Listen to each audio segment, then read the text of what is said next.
sini ku sulit lupa.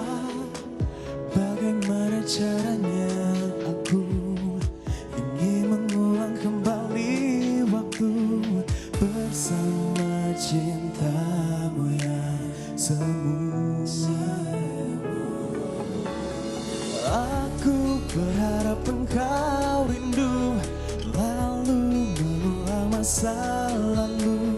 Jalani hari berdua denganku. Di hari Senin dan sampai Minggu, ku jadikan ratu di hatiku, sebagai penopang detak jantungku. Kamu mudah mencinta, sedang di sini ku sulit lupa. Bagaimana caranya aku ingin mengulang kembali waktu bersama cintamu yang semu.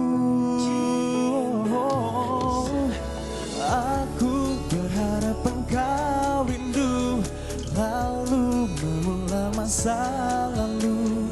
Jalani hari berdua denganku. Di hari Senin dan sampai Minggu, ku jadikan ratu di hatiku, sebagai penopang detak jantungku.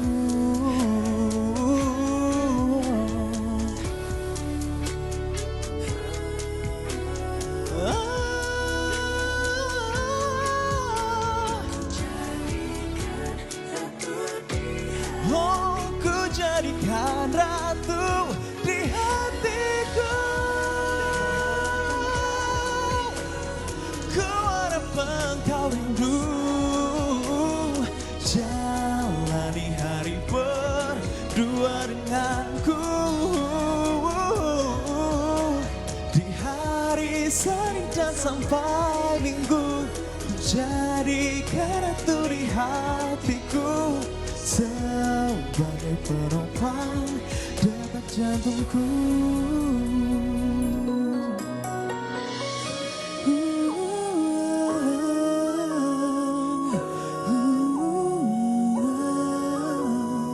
Sebagai penopang detak jantungku.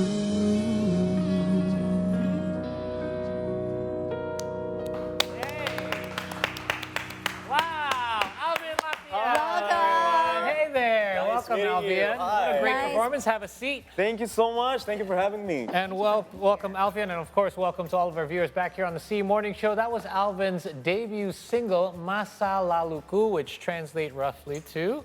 Our past. My past, our Oh, past. yeah. Correct. My past. Is it my past or our past? My past, our past, same thing. Yeah. Okay, there you go.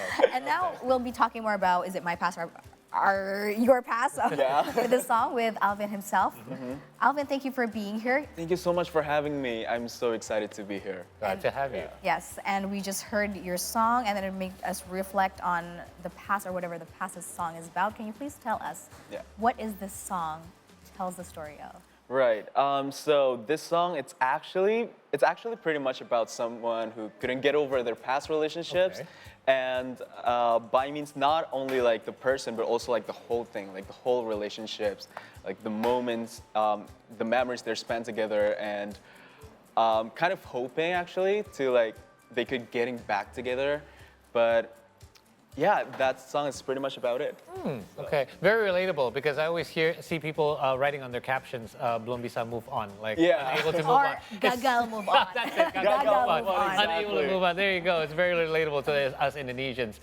Take us behind the song and tell us a little bit about the creative process of the song because you collaborated, correct, with Iyaz and Jay Gute. How did that all come about? So. It's actually because of my label, like my record label. They're kind of, you know, setting up with a lot of great, amazing musicians to be collaborated with, and it's amazing, such an amazing, and I'm so, I feel honored to work with them, and it's fun. It's totally fun, and also, the recording sessions. There's Kak Bersena Bestandi as a vocal director, and we're doing it. It's so fun. And What was everyone's role in the song? Like, what was Iyas's role in the song? right, as well, they're Jay? they're actually the one who arranged the music, Right. and composer, and also Metaria Iskandar. They're I mean, she the one who writing the lyrics Okay. and stuff like that, and yeah. Right. What a great team they have together behind you as well. And speaking of teamwork, this is now your first debut single as a Yeah. solo artist. But before, Alvin, you were also part of a band, Yeah. Super 7. Super 7 is a boy band. It's a boy band. It's a thing back then. You're 22 now, so that means you were a teenager back then. Yeah, I'm 14 or 13, I guess. Yeah. So plenty of experience despite your young age. Yes. Yeah. But can you please tell us the different experiences that you experienced? Of course, back when you were a teenager with Yeah. a boy band, and then now 22 years old Mm-hmm. and pursuing your solo career. Right. Of course, it's totally different because, when you're in the boy band or a group, basically, you just kind of do like a teamwork, and then every single time that we're doing an interview or like performance, we kind of like doing it together. And now it's kind of different because like I'm doing solo and I'm just being alone, and we're having this interview and I'm answer alone. So it's totally like challenging on that part, but it's pretty exciting because this is the first time that I'm doing solo, because way before that, I'm also doing the group thing, like Super 7, for example, and also High Five Indonesia. I'm part of the member as well. All right. Yeah, and now I'm doing the solo. I'm super excited, actually. And can you say that you're more free to explore music or Yeah. lyrics that you'd wish to express? Yeah, exactly. I'm doing the solo thing. It's basically like I can do what my vision on music. Okay. Like when I'm I do wrote a song actually, but I still kept it to myself. I don't know. Up until now. so- Until now, yeah. Well, we'll see one day, maybe, who knows. But it's good to, express your feelings through music, and yeah, doing the solo thing, it's pretty much. What made you decide to? Because I mean, you've had great experiences in your past. I Yeah. mean, I would say at that age, it's part of you growing up as well, Yeah. turning from a boy into a man. At what stage did you decide, I kind of wanted to try things on my own? And what was it that really kind of pushed you towards that Right. decision?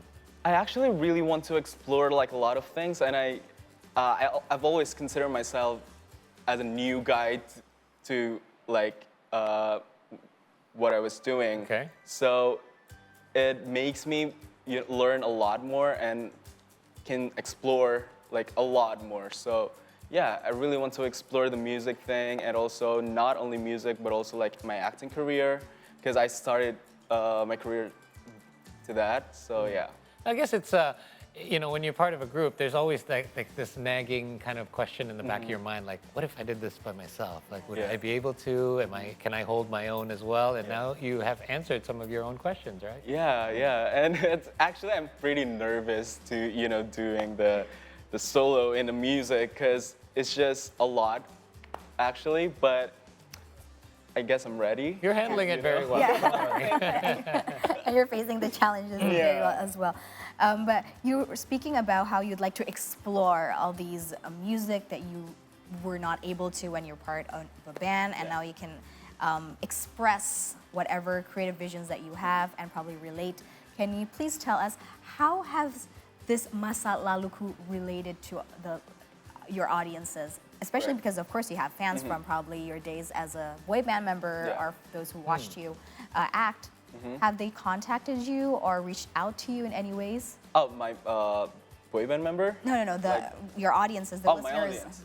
Oh yeah, there the response. a lot of people DM me and they feel really related, and it's kind of hitting hard to them somehow with this Masa Laluku, and which I'm super happy but also sad at the same time, because like I'm so sorry if you feel That means so many way. people are going I through know. this kind of like drama in their own lives. Exactly, and I feel like I'm so sorry if you guys feel that way. And, yeah, and I actually, not gonna lie, I already been there as well as Okay. like the song, and it's pretty like the first time that I've heard the song, the demo, it's actually I feel like, oh my God, this is it. I think I really relate to that, which is ironically because like I relate to it, but yeah, and I'm pretty excited, and I think this is the one for my first single debut. So, you know, it's good that you helped us segue to that, because that was going to be our next question. Oh, okay. Tell us a little bit about how this relates to you, because you obviously are able, you know, I always think that for an artist or a singer to deliver a song properly, Yeah. it has to come from somewhat of a personal place as well, Yeah. like from your own personal experience, from your own personal memories, and that's why people can relate to it. If Right. you're just doing a song about something that you know nothing about, then people get that feeling as well. Yeah. You understand what I mean? So I want, you know, we're going to ask you a little bit and dig a little bit deeper about Masa Laluku. Like, tell us about your past a little bit. What was the experience that kind of helped you be able to relate to this song so well? So Story of love, I assume. Oh yeah, totally. Yeah, like 2 years ago, maybe like 2 or 3 years ago, I really in the dark phase of relationship because Okay. like, so I broken up with my ex, and then long story short, I can't move on until like a year. Okay, no And it's- closure kind no of thing, closure, and it's just so, you know, it's stuck. And then, yeah, the first time that I've heard the demo, as I said, it's really hit me somehow, because the song, it's pretty much like what I've been through like 2 or 3 years ago. So, yeah, I feel really related into it, and it's just so easy to me to like sing it, because like I got the feelings. You remember all those same feelings. Yeah. Would you say that this song kind of helped you recover from your own? Oh yeah, totally, totally. And it's, it's nice. it brings like nostalgia or like a throwback kind of. Yeah. But it kind of hurts a little, but now I realize that I already move on to like new chapters. So there you go. So what I want to say is that you don't have to feel bad that your audiences are actually messaging you and Yeah. saying, you know, I can totally relate to your song, because it's helping them move on as well. Oh yeah, There I you go. hope so. But the funny thing is also, Paul and Alvin, sometimes the listeners like to listen to sad songs. Of course, they're Although- going through that phase. Or they like to reminisce on what they have felt before, Totally, right? yeah, yes, yeah, you do yeah. totally. Me You feel too. the same way. So you don't actually have to go through a certain phase, but Yeah. you can actually feel that way Yeah. somehow. Good point. And speaking of feeling that way some part, can you please also express to us the challenges that you went through, you know, making or writing your own song? Because you mentioned that there's Oh, yeah. something coming up which you have written, and someday it will be produced, hopefully. Yeah, hopefully, yeah. The challenge is actually writing a song. It's actually pretty. Sometimes it's easy because there's just like I don't know, like a muse or like an ideas, and then sort of like, oh my God, I know this, and I just kind of record it on my phone, or maybe like go into the keyboard or the piano and then just play it a little. But sometimes it's just kind of hard because like, you know, any day you just don't have any Like ideas. a creative block. Yeah, exactly. Like stuck, and it's just sometimes I just do some kind of like improv to like, come here, muse, please, ideas and stuff. What non-musical things do you do to kind of reignite those kind of creative juices, get them flowing again? Is there any kind of routines that you do? Because sometimes we all go through these creative blocks. Yeah. What do you do to get out of it? Sometimes I just watch a movie. Nice. And just, you know, I just want to feel anything, basically. Feelings, right? Yeah, exactly. Ignite some feelings. And sometimes you just feel numb, and it's not good. Yeah, very true, very true. Yeah, and I just watch a movie, feeling sad or feeling angry, and just probably writing it. Yeah. It doesn't have to be a song, but it's just like, I just pour it into like a paper or like a phone, like a note, and I just tell whatever I want. That's it. Listening to your emotions. That's true, because sometimes that's you know, actors, musicians, they all have to go through their emotions so that they're able to express them. Yeah, Yes. totally agree. Right, so we talk about Masa Laluku, which is your past, which you're able to move on from. What tips would you have to share for those that are still unable to move on from their past? Write a song about it. Oh God. Well, especially because you said you have managed to move on after Yeah. a year. Correct. I think I've always believed that move on is only a matter of time, you know, because it's just, I've tried so hard back then when I just, you know, I really want to get out of this, you know, circle. And it's just so hard because like it keeps reminding you of like you're trying to move on from your ex-partner, and it's never a great idea. It's just bad news. And I do believe that it's only a matter of time for you to heal from that wound, from that scar. So yeah, I think. Time. Yeah, time. It sounds cliche, but it's true. It's always like, I always tell people this, like if people, you know, I'm feeling blue, I'm feeling sad or whatever, I always say, you know, it's often the times when you continue to think about when I'm going to get over it is when you never get over it. But it's the moment where you decide, you know what, I'll be okay living like this because I guess I'm just sad, is when you've actually subconsciously realize that, oh, I've actually just moved on now. And then the next day, you think about it every day until you realize you're not thinking about it anymore. Totally. You just enjoy it. Enjoy the process. Enjoying the process. But some people also say that you don't certainly move on. You don't move on, but you just learn You just learn to live with it. Yes, you learn to cope and live with it. That's right. What do you think? Yeah, I could agree to that because sometimes you just. Because when you listen to your song, Masa, I Laluku, still you kind of relive that moment. to it. Yeah. And it's called acceptance, I think. Right? Yeah, acceptance. And I think because you just got used to it. Used to like being alone, maybe like not in the relationships, and it's just like me now. Like I'm not in a relationship whatsoever, so I feel like I'm just used to it, and I feel comfortable somehow. Yeah. So I think it's just. I think you get to a stage where you just learn to be happy with yourself, Yes. right? Yeah. The Wow, best this is- relationship with ourselves. Wow, from music, becoming on self-help. We're becoming psychiatrists here, Sarah and I. So let's shift gears quickly to your upcoming projects, because you did mention you still have a song already that you've prepared. So what's the plan looking ahead? Are you going to be releasing more singles? Is this part of a larger project of a future album or EP that you're going to be releasing? Yeah, my goal is actually I really want to make an EP or an album, of course. That's everyone's dream, like every musician's dream. But I still want to do like a lot, not just like in the music. Of course, I really love music, but I really want to do something else, like an acting career.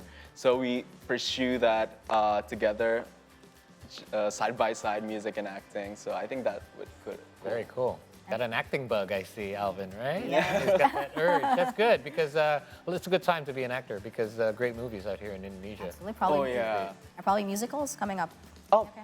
Acting and singing. Actually had like an upcoming project this year.